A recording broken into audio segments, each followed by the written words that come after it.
Estava acompanhando os portais de notícia e vi um destaque ontem que tragédia do atirador que matou pai, irmão e policiais no Rio Grande do Sul aumenta o debate sobre regras para CACs. Especialistas defendem, Júnior, rigidez nas normas para registros de colecionadores, atiradores desportivos e caçadores. Porque aquele homem que provocou toda aquela tragédia no Rio Grande do Sul, trouxemos a informação aqui, ainda quando a casa dele estava totalmente isolada, cercada por policiais, ele depois foi encontrado morto. Naquela oportunidade, a gente não tinha informação, mas depois se chegou a informação que ele era um CAC, ou seja, um colecionador, atirador desportivo e caçador. Vamos a essa informação para depois a gente fazer uma análise aqui na mesa? Sim, Chico. Esse caso, né, gerou uma revolta, né, e uma comoção, porque ontem também morreu mais um dos policiais militares envolvidos nessa ocorrência, de 31 anos. Então, assim, chama a atenção e o debate foi levantado, né, por conta dessa situação que você disse. Na ocasião, o Edson, olha só, na residência dele, depois que ele foi encontrado morto ali, depois que a polícia fez esse confronto, ele acabou morrendo, foi identificado que ele tinha 4 armas legalmente registradas e o registro de CAC, né, que é o colecionador, atirador desportivo e caçador, apesar dele ter, vejam só, um diagnóstico, né, de esquizofrenia. O caso gerou um debate, né, como que alguém, né, com problemas psiquiátricos consegue o direito de possuir armas. Nelson de Oliveira Júnior, por exemplo, dono de um stand de tiros, explica que conseguir o registro tem grandes exigências, né? Porque para ser CAC é preciso ser filiado, por exemplo, a um clube de tiro, fazer exame psicológico, exame de aptidão técnica, tirar todas aquelas certidões da polícia, da Justiça Federal, Estadual, Militar, Eleitoral também. Então, o Edson Cripa, esse homem que acabou tendo esse surto, disparando contra os policiais, contra a família, lembrando que o pai dele morreu também nessa situação, o irmão dele também. Ele fez a última renovação, ele é CAC desde 2007, ele fez a última renovação do registro em 2020 e tinha validade até 2026, com atestados aí assinados por profissionais credenciados na Polícia Federal, Chico. Então, por que é importante a gente trazer esse assunto para o debate? Como destacou o Ed Júnior, o Edson Cripa era CAC desde 2007, renovou em 2020. Então, quando ele teve direito de ser um colecionador, de ter armas em casa, não foi no governo do ex-presidente Bolsonaro, que muita gente acha que os CACs surgiram no governo do ex-presidente Bolsonaro. Então, primeiramente, é importante a gente deixar claro isso, porque esse é o compromisso do Jornal da Morada. Agora, o outro debate que reacende diante de uma situação como essa é que tem muita gente que acha que porque você tem uma arma em casa, você se torna um criminoso. Essa não é uma realidade. E a gente não pode pegar um caso como esse, Mari, em que um CAC acabou provocando uma tragédia como essa, uma pessoa que tinha realmente um problema, tinha um laudo, né, ou seja, tinha diagnóstico de esquizofrenia e praticou isso, e achar que todos os CACs podem partir para uma situação como essa. Não podemos generalizar. Primeiro, há sim uma fragilidade, uma situação que precisa ser resolvida na legislação. Como que essa pessoa, com esse laudo, com esse diagnóstico de esquizofrenia, lá em 2007, conseguiu ter acesso a essas armas, a esse registro de CAC? Esse é um debate importante. Ninguém quer que uma pessoa com problema, com laudos, com problemas psicológicos, tenham acesso às armas. E a lei não é para permitir isso. Agora, você não pode também achar que todas as pessoas que têm armas em casa legalizadas vão evoluir para um quadro como esse. Porque não é realidade, não é verdade. E a gente precisa ter o debate sério, Mari. Um debate que realmente não seja ideológico. Porque o que me incomoda é a generalização. Sim. É a generalização. O Estado não consegue oferecer a segurança que o cidadão precisa, que o cidadão dentro de casa está vulnerável, como aconteceu na semana passada em Araraquara, que a família chegava em casa e 3 criminosos estavam no interior da residência, renderam a família e mataram o morador. O cidadão não está seguro dentro de casa, o Estado não oferece essa segurança. É claro que o cidadão precisa buscar meios de proteção. Sim, sem dúvida, Chico. O que aconteceu em Novo Hamburgo foi uma tragédia. E a gente não pode transformar a exceção em regra, né? Então, assim, a gente já sabe que esse atirador ele tinha sérios problemas psicológicos, ele havia sido internado 4 vezes antes, né? E com um caso de esquizofrenia. Então, esse cidadão ele jamais poderia estar portando uma arma, né?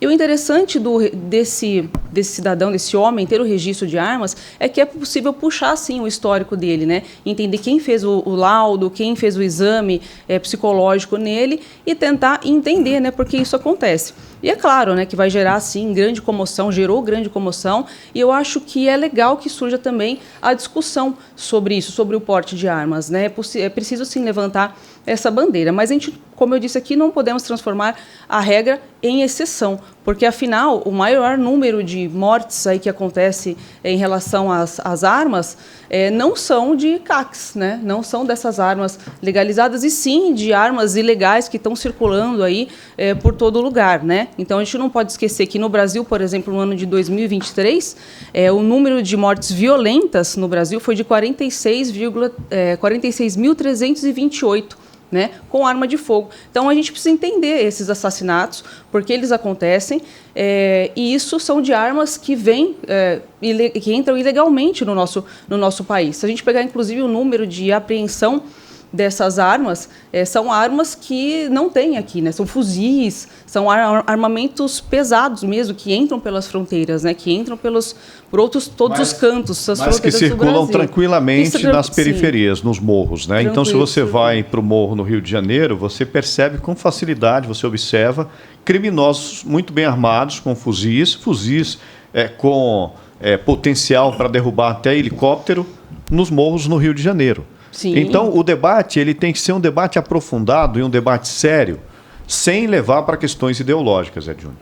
Essa situação, Chico, com relação aos CACs, precisaria ter uma situação onde você consiga mostrar e conseguir conduzir todo o exame psicológico, todo aquele acompanhamento de saúde mental e existir uma comunicação mais efetiva com os órgãos que acabam autorizando, com a Justiça Federal, com a Polícia Federal, porque muitas vezes, de momento, a pessoa ela consegue demonstrar um padrão que ela consegue passar no exame psicotécnico. Nós vemos situações, por exemplo, até tutorial na internet, como você se portar e fazer um exame para CNH.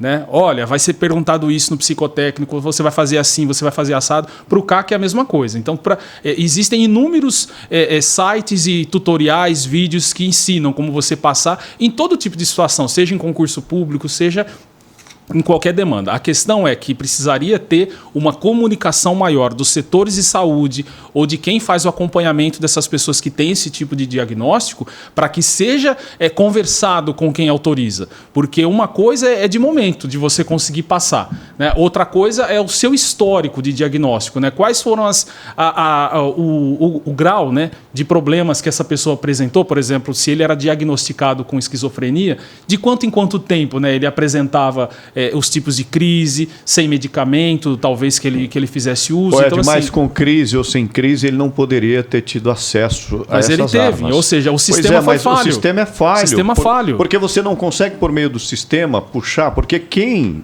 permite, quem autoriza, é o Exército, é o Estado brasileiro. Então, o que acontece? O Estado brasileiro não conseguiu ter acesso a esses laudos, a esse diagnóstico de que esse homem tinha problemas de esquizofrenia e que não podia ter acesso às armas, lá em 2007, quando ele obteve o registro, em 2020, quando ele conseguiu renovar esse registro. Tinha mais 1 ano e meio ainda de licença. Então a falha é do sistema. A gente não pode culpabilizar as pessoas que têm esse registro, que buscam, por meios legais, ter acesso às armas. Porque, como bem destacou aqui a Marê, quem tem uma arma legalizada facilmente é identificado.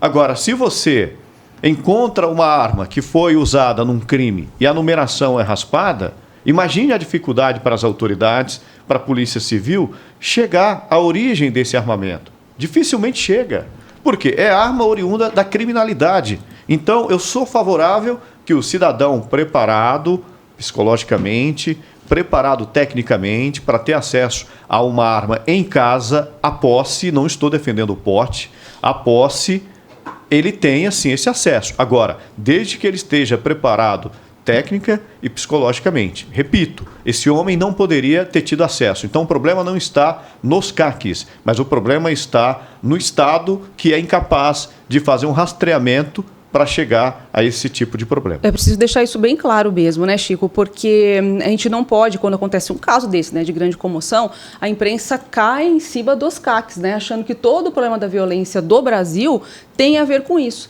E, na verdade, não tem, né?